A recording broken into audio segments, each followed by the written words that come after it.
Buka semuanya dulu kameranya. Nggak ada yang tidur-tiduran kalau Zoom ini ya. Sebenarnya Zoom ini udah baik, cuma banyak yang tidur-tiduran. Jadi sangat merdeka kuliahnya. Jadi ya bukan, memang kampusnya kampus merdeka ya, tapi kampus sangat merdeka ini luar biasa juga. Nanti nih berdua nih Suci Fatia siapa nih Bu? Apa nih nanti apanya namanya? Suci satu, Fatia satu, Kamila satu gitu.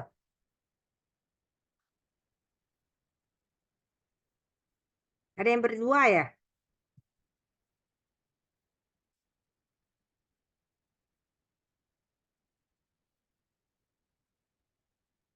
Oke, senyum semuanya ya.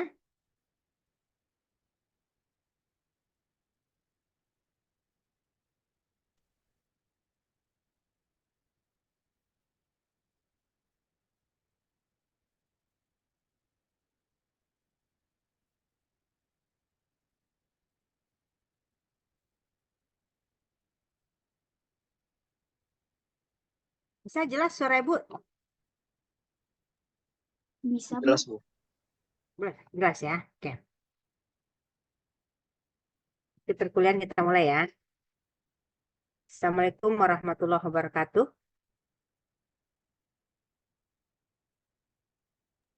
Kok nggak ada yang jawab nih? Bisa lihat slide Bu dengan jelas? Bisa, Bu. Saya.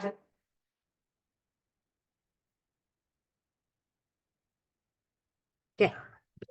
Jadi pagi ini kita kuliah tentang kualitas laboratorium, di mana sebuah laboratorium tempat adik-adik nanti bekerja, itu pada prinsipnya adalah bagaimana pelayanan tersebut dapat dilakukan sehingga hasilnya dapat dipercaya.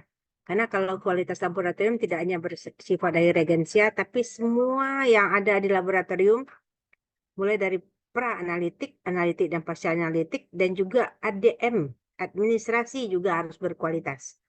Sehingga adik-adik nanti bekerja tentu dengan memberikan hasil laboratorium yang berkualitas, sehingga sesuai dengan kondisi pasien yang sebenarnya, sesuai dengan kondisi. Kan adik-adik belum tentu juga bekerja di laboratorium kesehatan semua, tapi bisa jadi bekerja di laboratorium farmasi, laboratorium yang berhubungan dengan mikrobiologi. Banyak faktor-faktor tempat-tempat adik-adik bekerja nanti, tapi bagaimana tempat bekerja tersebut berkualitas. Arti kualitas ini ada quality.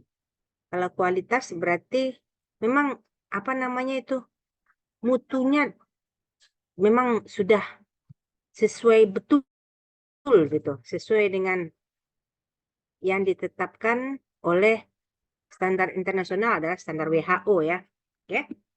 Nah, tentu dalam hal ini kita berpijak bahwa kualitas laboratorium yang bermutu itu memastikan bahwa semua hasil dan data pasien tersebut akurat, tepat sesuai dengan kondisi yang sebenarnya. Jangan sampai nanti hasil pasien sudah dalam keadaan kritis, tapi ternyata hasil laboratoriumnya, karena laboratorium kita kurang memperhatikan kualitasnya, sehingga hasilnya tidak sesuai dengan kondisi pasien, atau malah sebaliknya.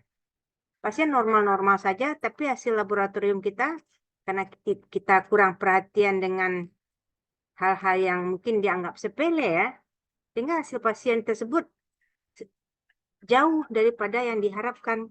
Misalnya pasien normal, HB-nya 12 yang sebenarnya, tapi karena kita kurang memperhatikan kualitas kita, HB 10 kita keluarkan juga.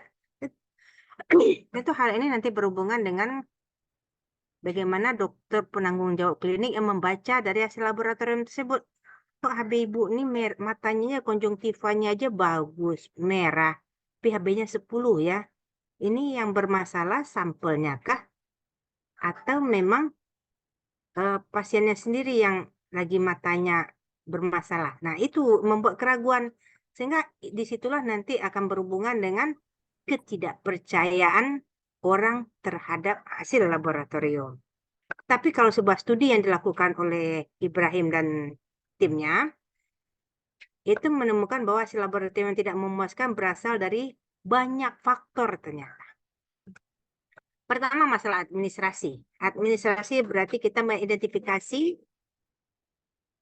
mulai daripada pasien masuk dengan surat permintaan pasien untuk memeriksa apa, tentu kita cocokkan dulu umur pasien berapa,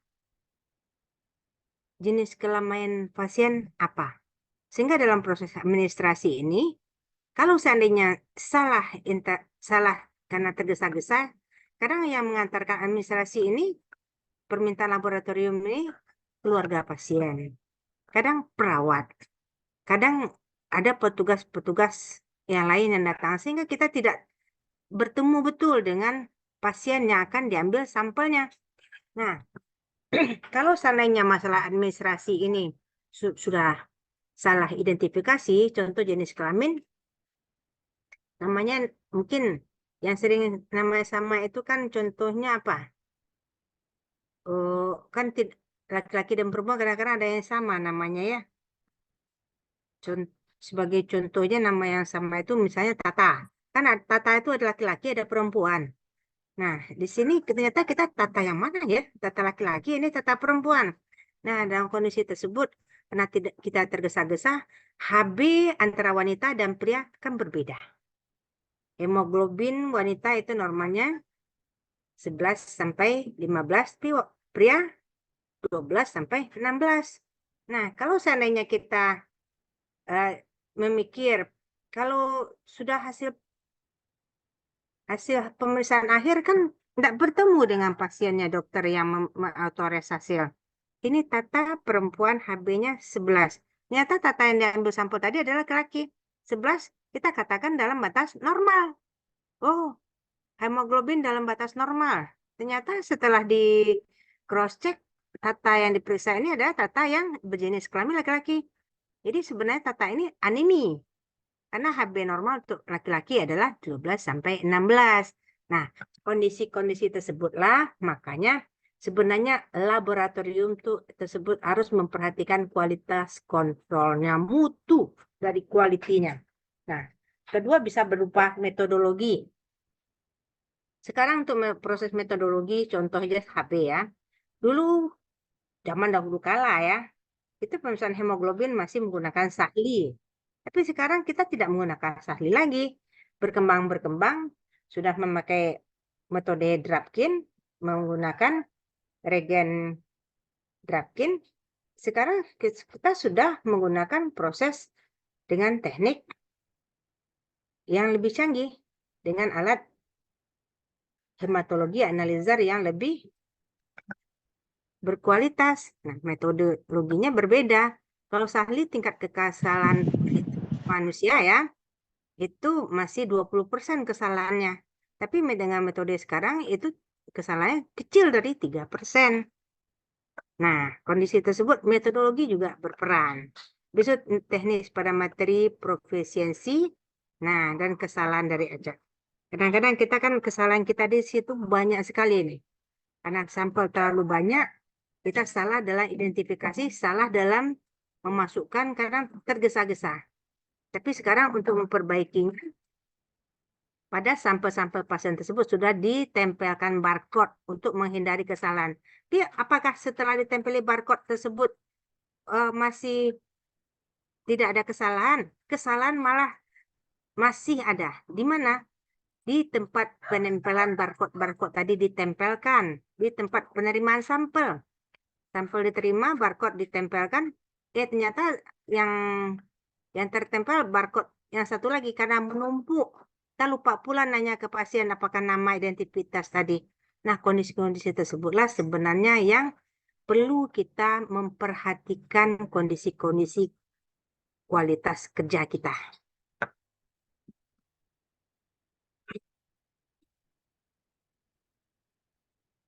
Nah, bagaimana kita bisa mengidentifikasi tersebut? Tentu sesuai dengan teknologi yang ada. Teknologi laboratorium sekarang ini sudah semakin pesat. Kita sudah menggunakan prinsip laboratorium yang secara komputerisasi. Kalau adik-adik sudah laksanakan PKL, itu pada prinsipnya PKL-nya sudah semakin baik ya. apalagi kalau seandainya PKL di rumah sakit dilakukan di laboratorium pusat yang sudah sudah melaksanakan kualitas mutu, pemantapan mutu. Nah, sekarang Ibu tadi kan ngomong-ngomong mutu aja. Nah, mutu itu gimana sih sebenarnya? Tentu karena kita berhubungan dengan peralatan laboratorium, tadi Prof. Aisyah sudah bicara instrumennya. Kita tidak hanya memegang instrumen, tapi instrumen tersebut bagaimana kita melakukan operasionalnya, bagaimana kita bekerja untuk proses laboratorium. Nah, disitulah kondisi kita sebenarnya harus mengerti bagaimana cara kita memanage atau bagaimana kita mengoperasionalkan alat tadi. Nggak bisa tekan-tekan tombol aja keluar hasil. Cocok nggak dari kerja alat ini untuk kita keluarkan hasilnya. Nah, semuanya itu sudah dipikirkan dan sudah dilaksanakan. Ada tinggal melakukannya saja. Di mana sekarang laboratorium kesehatan ataupun laboratorium tempat penelitian-penelitian seperti biomedik ya, itu lebih banyak bukan untuk pelayanan kesehatan, tetapi lebih banyak untuk penelitian, untuk interpretasi hasil. Dalam hal tersebut, sebelum kita melakukan pemeriksaan pada sampel, itu sudah ada disediakan kit untuk kualitas. Ada yang kit kontrol positif, ada kit kontrol negatif. Maksud Ibu di sini adalah, kalau seandainya kit kontrol yang positif, itu adalah untuk menginterpretasi nilai begini loh kalau hasilnya positif. Tapi kalau kita bicara mengenai angka, nah, angka tersebut ada nilai cut-off-nya. Nilai cut-off ini misalnya nilai secara laboratorium ya. Nilai cut-off untuk tumor marker CA125 yang biasa kita gunakan di sini untuk identifikasi keganasan tumor ovarium. Nilai normalnya adalah kecil dari 35.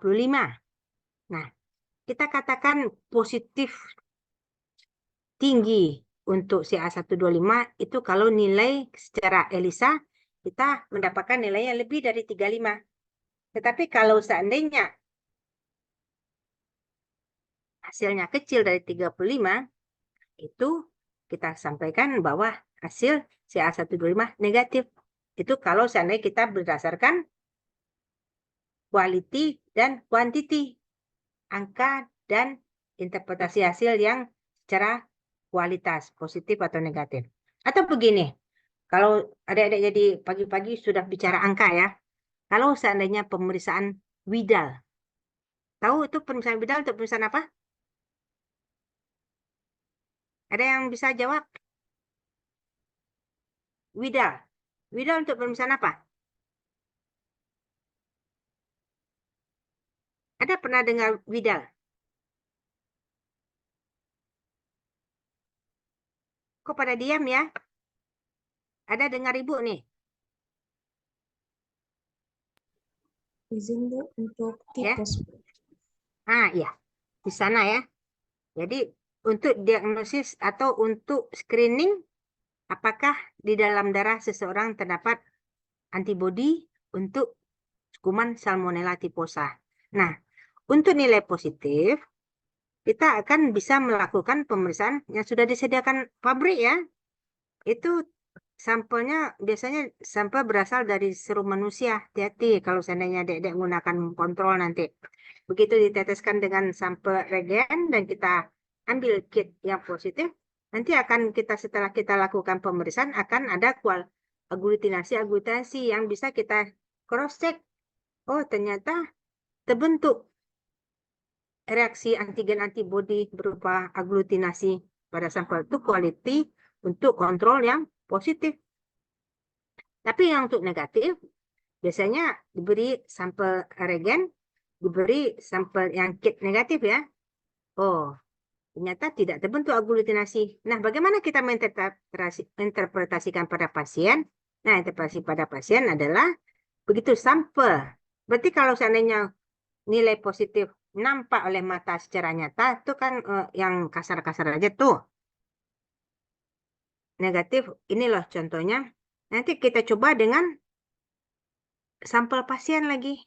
Karena ada hasil pemeriksaan quality control positif negatifnya nyata, jadi kita udah bisa mengatakan, oh regennya bagus nih, masih layak pakai untuk membantu pelayanan laboratorium kesehatan. Nah, jadi dengan kondisi tersebut nanti kita ambil sampel pasien lagi. Sampel pasien, oh ternyata positif. Nah, baru kita yakin memberikan hasil pada pasien, misalnya widalnya 1/160 atau 1/320, tergantung pengenceran yang terjadi yang kita lakukan. Kalau cuma 5 mikron dengan 1 tetes sampel, tentu kita nanti akan melakukan identifikasi 1/320 untuk widal. Nah, contoh-contoh tersebut, tapi yakin bahwa regen yang kita gunakan itu baik. Nah, baiknya regen yang kita gunakan tadi tentu berhubungan dengan kita sewaktu melakukan tes positif dan negatif tadi. Nah, pengawasan mutu laboratorium memegang penting karena berhubungan dengan standar kualitas dan keamanan. Jadi, kalau seandainya kualitasnya tidak bagus, jangan digunakan regen tersebut. Karena untuk hasil yang positif saja, tidak ada hasilnya. Atau tidak keluar angka-angkanya.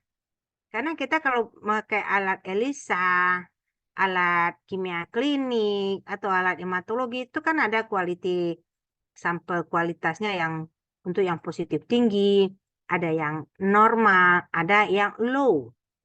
Nah, kondisi-kondisi tersebut sebenarnya sekarang untuk pabrikan, untuk pabrik-pabrik yang menyediakan regen-regen, mereka sudah harus menyiapkan juga quality controlnya.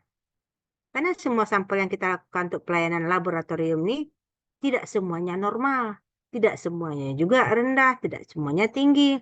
Tapi bagaimana alat sampai regen yang digunakan itu betul-betul menunjukkan bahwa hasil laboratoriumnya baik. Nah, di situ kita perlu menggunakan kontrol-kontrol yang sesuai yang disiapkan pabrik. Bukan, memang semuanya berhubungan dengan biaya nanti, tapi hasil yang kita keluarkan, keyakinan diri sebagai orang laboratorium, dan nama baik laboratorium akan terpenuhi nantinya.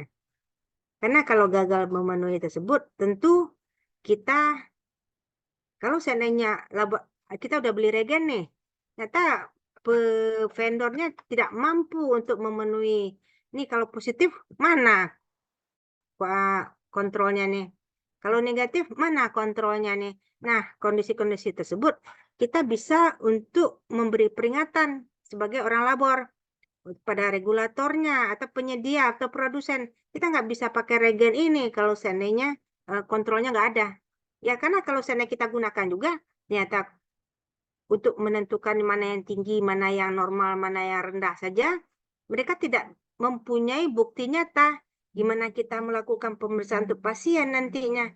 Nah, disitulah peran adik-adik nanti. Karena kondisi-kondisi tersebut, kenapa Ibu sampaikan pentingnya quality control ini? Karena kalau seandainya berhubungan dengan penyakit-penyakit pasien, nah itu sebenarnya kalau seandainya jatuh kepada nilai kritis untuk pasien nanti, mengancam nyawa itu. Karena kita laboratorium ini kan masuk dalam 6 pilar kesehatan nasional.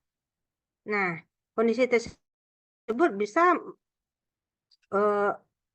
ya, misalnya pasiennya sudah kondisi rentan, kita mengeluarkan analisa gas darah, tapi untuk menyatakan bahwa kondisi alat dalam kondisi baik untuk melaksanakan operasional kerjanya, kita tidak punya pegangan karena kualitas kontrolnya tidak punya kita.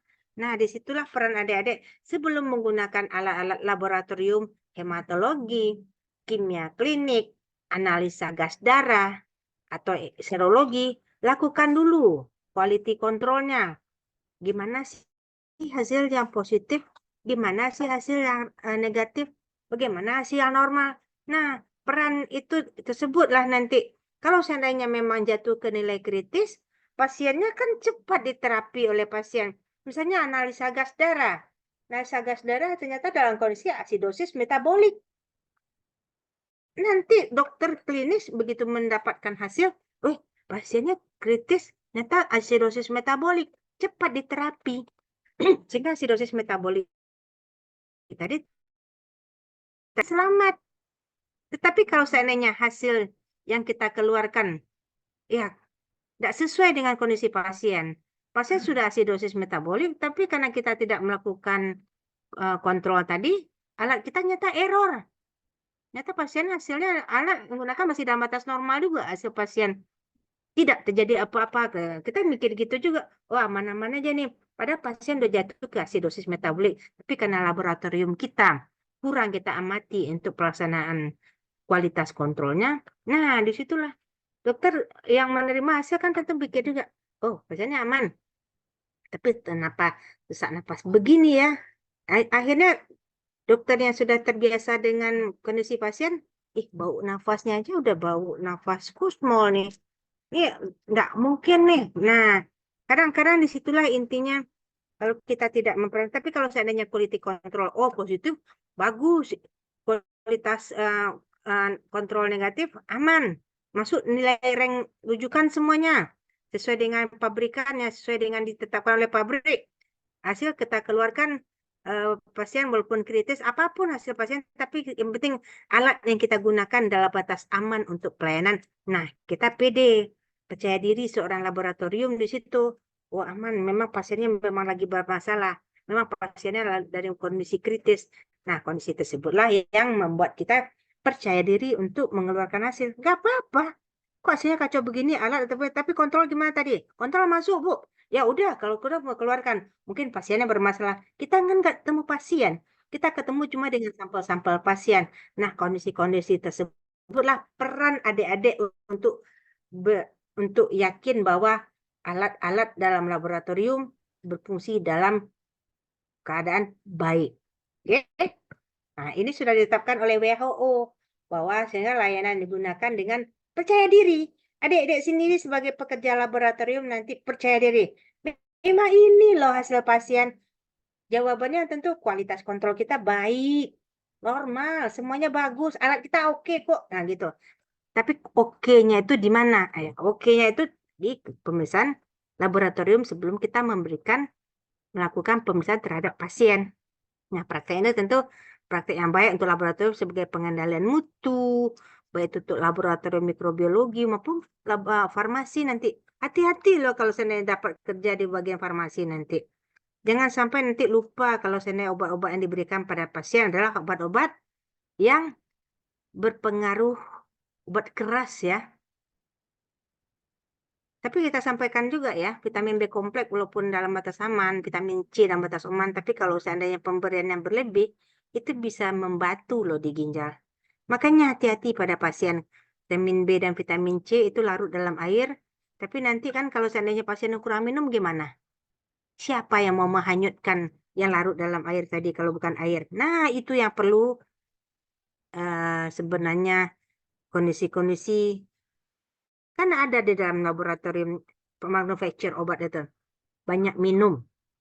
Usahakan minum yang banyak. Hati-hati pada pemberian obatnya, obat keras ini. Hati-hati pada pengguna yang kerusakan ginjal dan hati. Kan itu sebenarnya peringatan yang sepertinya umum-umum saja. Tapi kalau seandainya pasien kita ada yang sudah terganggu fungsi hati, sudah terganggu fungsi ginjal, ya hati-hati. Hati-hati mungkin kita kalau enggak perlu berikan, jangan diberikan. Nah, kualitas-kualitas tersebutlah secara laboratorium, kerusakan hati dan ginjal kan posisinya di pemeriksaan laboratorium adik-adik yang kerjakan. Nah, disitulah peran bahwa sebenarnya pematapan quality control ini sangat-sangat krusial sebenarnya. Mulai dari administrasi, dari ADM ya. Jangan cuma alat aja. Kontrol. Nah, untuk prakualitasnya tantangan besar ini. Karena adik-adik akan ditempatkan nanti di laboratorium-laboratorium yang butuh kapasitas dan keahlian serta keterampilan. Bagaimana persaingan? Nah, adik-adik sekarang masih sekolah, tingkatkan terus quality controlnya. Yakinkan bahwa kita tuh terampil. Waktu masa sekolah ini fase untuk adik-adik mencari keterampilan. Kalau sudah tamat nanti itu persaingan yang akan adik-adik tempuh itu juga luar biasa nantinya ya. Nah, tentu kalau seandainya dalam kondisi tersebut akan quality controlnya berhubungan dengan biaya ya. Kita harus beli. Nah, bagaimana manajemen biaya-biaya laboratorium ini berhubungan nanti dengan tarif. Jangan lupa kita beli regen kontrol. Tarif pasien harus dinaikkan. Yang penting bermutu. Tapi jangan disesuaikan lah. Sebenarnya kalau quality pembelian kit-kit kontrol ini kan enggak terlalu banyak. Jangan beli terlalu yang apa namanya. Kita bisa memilih kok mana yang paling bagus untuk kondisi laboratorium kita. Sesuaikan dengan labor kita yang tempat kita bekerja. Kalau memang pasiennya banyak, mungkin nanti akan berhubungan dengan hal-hal yang apa juga nanti dengan yang kondisi yang baik juga nanti dalam artian ya mahal-mahal dikit tapi pasiennya banyak kan nanti untung juga. Kontrol ini berhubungan dengan tarif juga nanti ya, tarif laboratorium.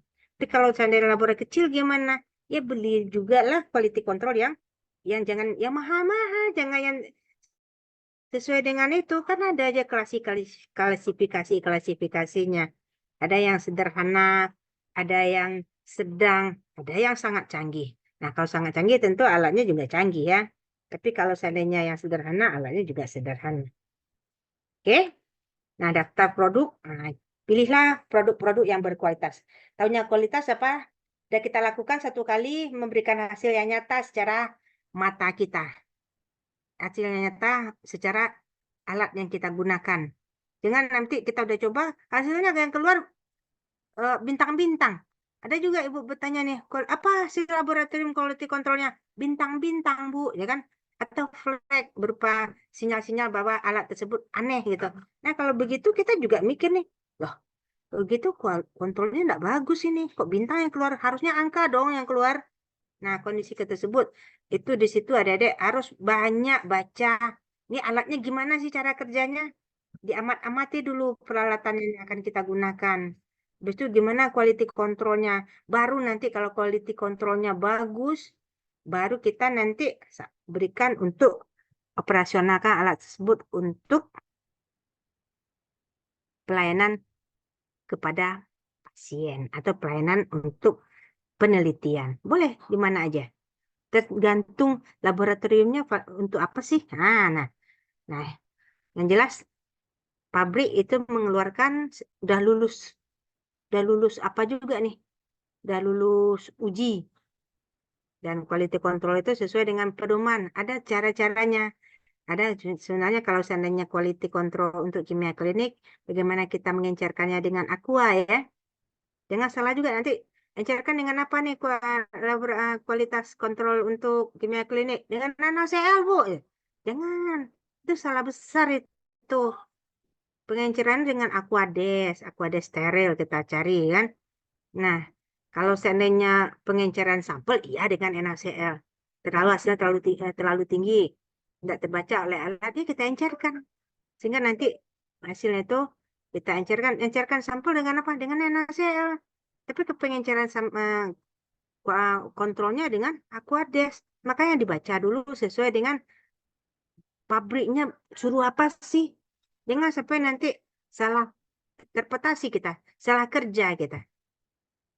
Nah, jadi pematapan mutu ini ada internal, ada eksternal. Kalau internal itu kita sendiri yang bekerja. Kalau eksternal, alat yang kita gunakan setelah kita melakukan pematapan mutu internal tadi, secara eksternal, ada kita ikut program-program pematapan mutu eksternal. Misalnya kalau untuk Sumatera dipegang oleh BLK Palembang, Balai Laboratorium Besar ya. Kita ikut di situ. Nanti kan kita dikirimi sampel, mana yang positif, berapa nilainya, nanti kita kan diuji. Bagus nggak sih alat yang digunakan di laboratorium A? Nah, ikut. Nanti setelah kita keluarkan hasilnya, ya seperti kita melakukan sampel pada pasien ya. Nah, nanti kita kirim hasilnya. Dan ternyata hasil kita dicocokkan dengan yang sebenar-benarnya di laboratorium tempat kita melakukan pemeriksaan PME tadi. Misalnya kalau dari Palembang, kita kirim Palembang, Palembang akan memberikan feedback ke kita nanti. Laboratorium A ternyata hasilnya nilainya juga kategori ya, tidak memuaskan, kurang memuaskan, memuaskan, dan sangat memuaskan. Tergantung adik-adik nanti, adik-adik mau meraih nilai yang mana. Sesuai dengan kategori kerja kita sehari-hari. Kalau ingin sangat memuaskan, kerjalah yang baik, lakukan quality control internal dulu, yang kita di dalam ya.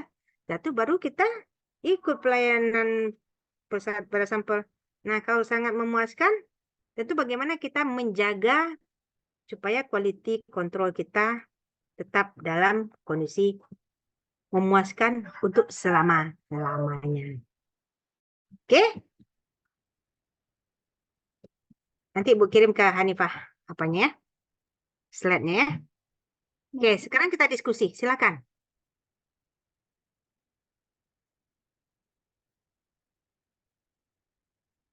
Boleh bertanya. Kita diskusi. Ibu mancing tadi. Apa yang adik-adik harus kerjakan nih sebagai tenaga laboratorium. Ini sudah pada PKL belum nih? Sudah, Bu. Sudah ya, dia? Di mana? Dapat di mana? Apanya? Izin Bu, Dava di lab Rumah Sakit Pendidikan Unan, Bu. Oh, di apa ya? Di atas 5 Manis. Ada yang di luar kota nggak nih? Ada, Bu. Di mana, Cepi? Di Bepom, Bu. Di Pekanbaru, Bu. Oh, jauh ya? Bepom Padang dah? Nah, Enggak, Bepom Bu. hati-hati ada makanan di situ, makanan dan juga kualitas obat-obatan ya. Farmasi. Bagaimana di Bepom melaksanakan uji kontrol untuk obat-obat keras atau obat-obat herbal sekarang yang lagi tren ya. Uji-ujinya. Karena kompetitif. Jangan kira ya, obat-obat yang jahe ternyata digabung dengan obat-obat lain. Ibu nggak kurang hafal juga itu. Ternyata kompetitif di dalam tubuh pasien. Kita kira herbal tuh aman aja, ternyata tidak aman juga ternyata ya. Jahe dicampur dengan bunga telang, dicampur dengan pokoknya dengan campuran-campuran lain lah. Jadi hati-hati juga bagaimana kalau seandainya dicampur-campur nih.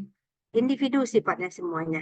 Karena beberapa individu makan makanan herbal itu dalam batas aman-aman, tapi ternyata kalau seandainya dicoba di tempat lain, minum ini jantungnya debar-debar. Minum ini kadang bikin badan jadi lemah gitu. Mungkin ada sesuatu gangguan, makanya hati-hati dengan pemberian obat dan kualiti obat itu sebenarnya. Dah ada pertanyaan? Boleh kita diskusi ya? Hmm?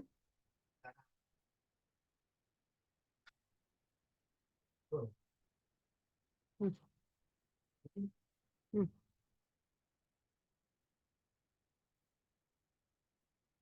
Hmm. Ada pertanyaan? Bisa mengerti apa yang Bu sampaikan? Oke, Bu. Ngerti.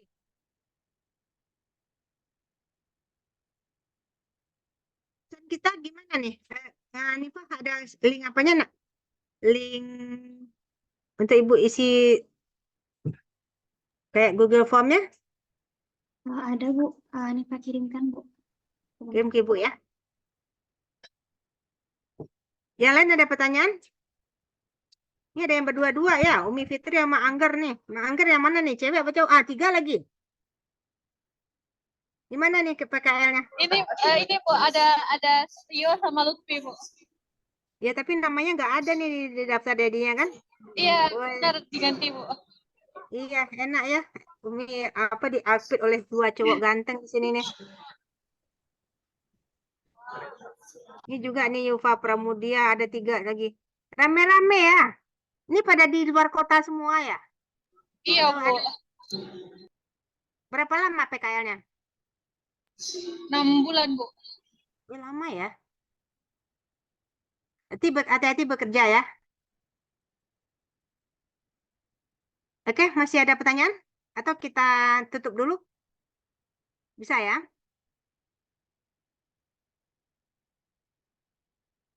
Jadi dijawab enggak juga. Jadi Ibu jadi bingung nih. Mengerti atau tidak mengerti sama sekali? Insya Allah, Pak. Oke ya, Dari Dava cukup, Bu. cukup ya. Oke. Kalau begitu Ibu doakan semoga semuanya kita dalam kondisi baik-baik saja ya. Jadi adik-adik PKL lakukan bagaimana sih quality control laboratorium itu yang benar. Karena berbeda alat, berbeda cara kita melakukan kontrolnya. Jadi kita sangat sebenarnya karena kita berhubungan dengan peralatan laboratorium nih, tentu kita bagaimana alat-alat tersebut jinak ya sama kita. Nah, jinak itu sesuai dengan harapan kita bisa membantu pasien dalam diagnosis, maintenance, dan juga meramalkan prognosisnya nanti. Oke? Kalau begitu, karena tadi absensi sudah Ibu buat ya. Jadi, Ibu mohon maaf lahir dan batin. Selamat ber-PKL. Ibu izin live ya. Assalamualaikum warahmatullahi wabarakatuh. Waalaikumsalam. Warahmatullahi wabarakatuh. Terima kasih, Bu. Izin live ya. Ya, oke.